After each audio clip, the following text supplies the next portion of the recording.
छोटे आ से अनार। बोलो बच्चों, अनार।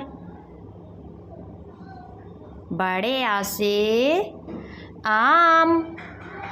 बोलो बच्चों, आम। छोटी ई से इमली। बोलो बच्चों, इमली।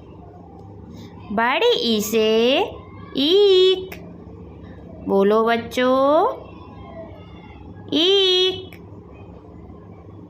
छोटा ऊ से उल्लू।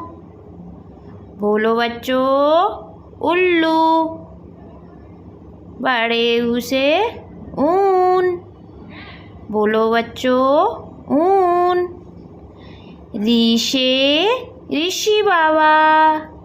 बोलो बच्चों, ऋषि बाबा। ए से एक तारा।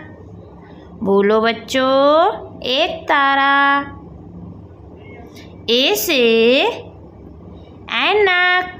बोलो बच्चों, ऐनक। ओ से ओखली। बोलो बच्चों, ओखली। औ से औरत। बोलो बच्चों, औरत। अंग से अंगूर।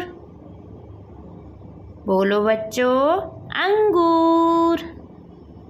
अंग से अंगः खाली।